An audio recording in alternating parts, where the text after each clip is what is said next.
का बर्तन घड़ा था, उसके ढक्कन को हटाया तो उसमें एक सोने की असरफी, बाकी सब कोयला।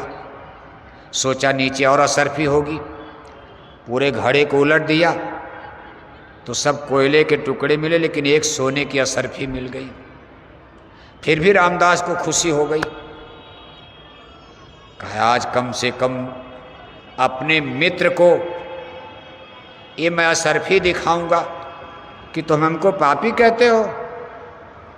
तुम कह रहे थे कि बेश्या के कोठे पर जाकर मैं पाप कर रहा, और मैं इतने दिन बेश्या के कोठे पर गया, देखो एक असरफी पा लिया, एक असरफी मिल गई। भगवान मेरे ऊपर कितना खुश हैं, तुम हमको पापी कहते हो।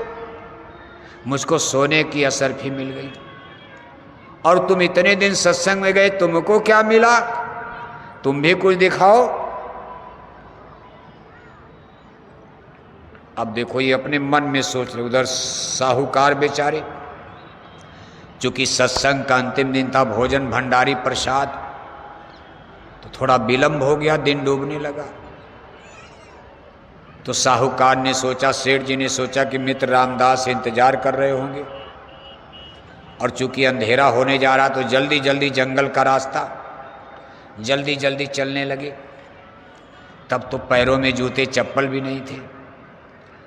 थोड़ा सा झटके में एक बहुत बड़ा कांटा, बहुत बड़ा कांटा सेठ जी के पैरों में धंस गया, और इतना जबरदस्त कांटा कि निकाल रहे उसी में टूट गया। दर्द में का खून बह रहा, दर्द के मारे अब चीख रहे, चिल्ला रहे, लंगड़े लंगड़े लंगड़े लंगड़े खून गिर रहा।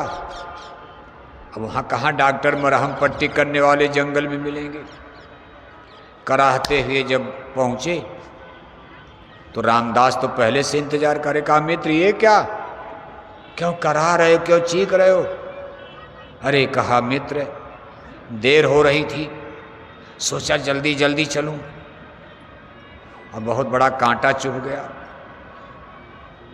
रामदास ने कहा यही सत्संग का महत्व है। इसी सत्संग की तुम बड़ाई करते थे, अपने गुरु की, सत्संग की। इतना दिन सत्संग सुनने के बाद फल क्या मिला? कांटा। सत्संग ने, गुरु ने तुमको दुख ही तो दिया, और मुझे देख तब अपनी असरफी दिखा दिया।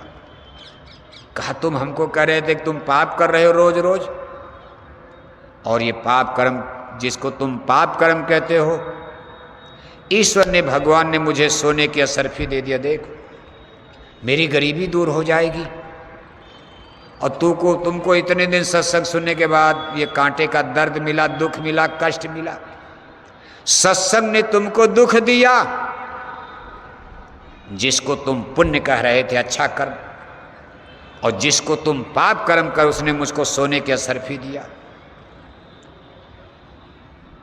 बोलो तुम्हारा सत्संग सही है कि मेरा ये किसका सही है? अब सेठ जी बेचारे खुद सस्पेंस में आ गए, क्या जवाब देंगे बताओ आप? उनके पास कोई जवाब नहीं। बात तो प्रत्यक्ष है। भाई हम सत्संग में दुख भोग रहे, और ये आदमी बेश्या के कोठे पर भी गया, हास परिहास किया, दुनिया का आनंद लिया, और आज सोने की इतनी बड़ी असरफी, इसकी गरीबी चली जाएगी। हमारा तो जो है दान दक्षिणा में ही कितना गया, अब दवा में जाएगा, ऑपरेशन करवाना होगा। वैसे अपने गुरु पर उनको भरोसा है, लेकिन उत्तर नहीं आ रहा कि हम रामदास को इसका उत्तर क्या समझाएं।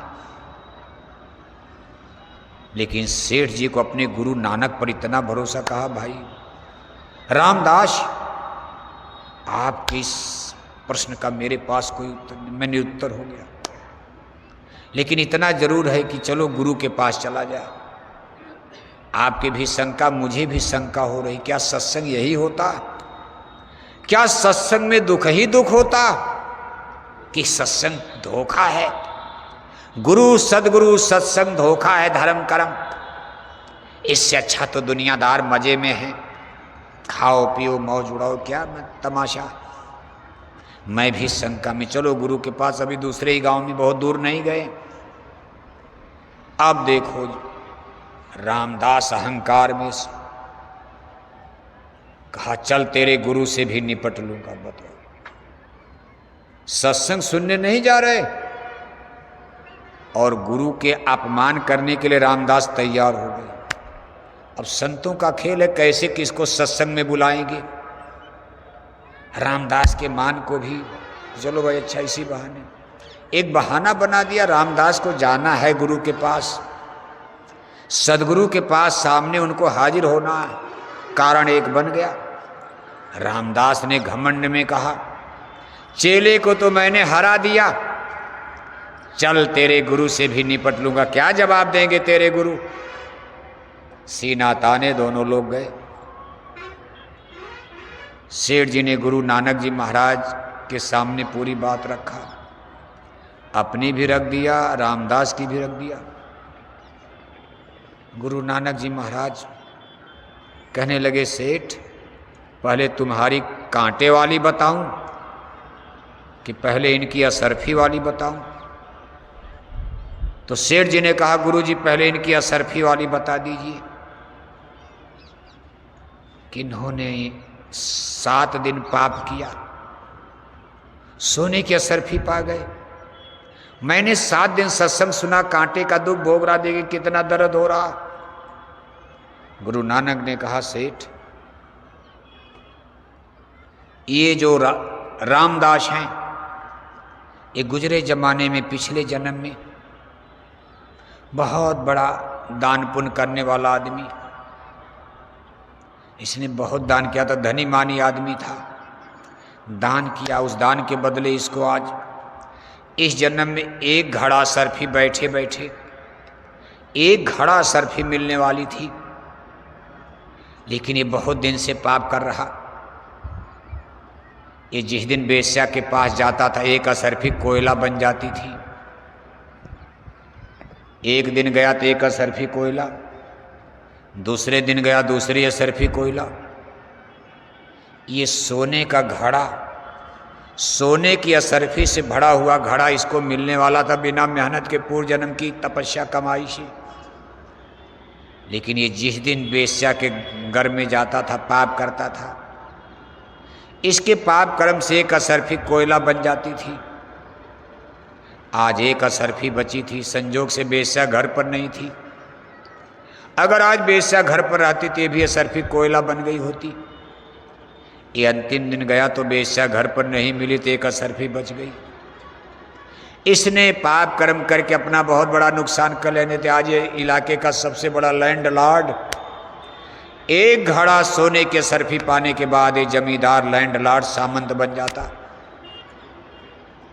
इसने पाप कर्म करके अपना नुकसान कर लिया। 1 ही असरफी मिली।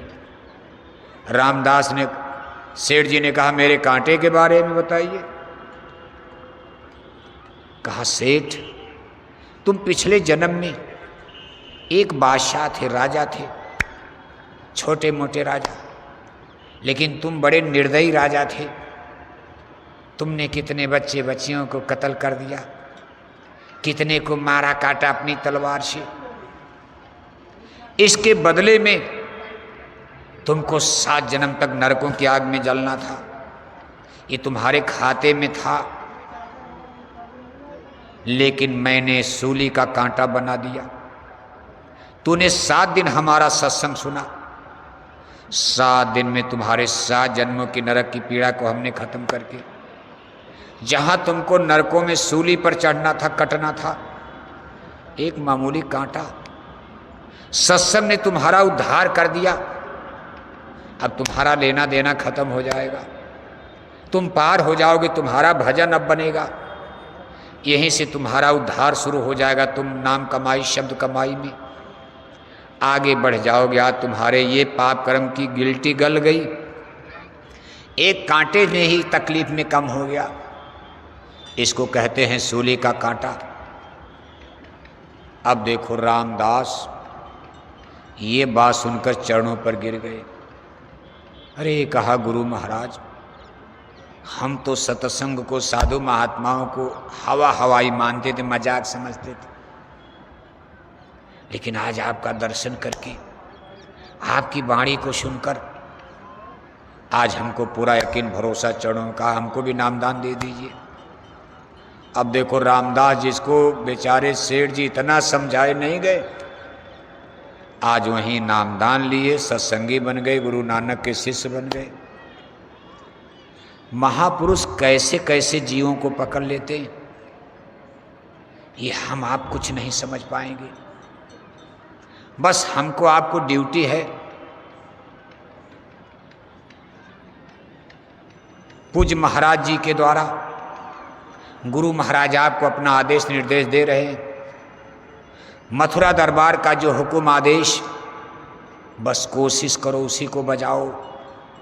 ध्यान भजन सुमरन का आदेश तो आपके लिए है ही है, लेकिन वक्त गुरु के द्वारा कुछ वक्त का भी आदेश होता। जो आदेश शायद गुरु महाराज ने आपको न, गुरु महाराज ने आदेश दिया शाकाहारी प्रचार करो, ये आदेश तो गुरु महाराज ने ही दिया, लेकिन शाकाहारी प्रचार कैसे किया जाएगा ये वक्त के गुरु ही तो बताएंगे, पूज्य महाराज जी ही तो बताएंगे आपको क्या करना है, कैसे करना है।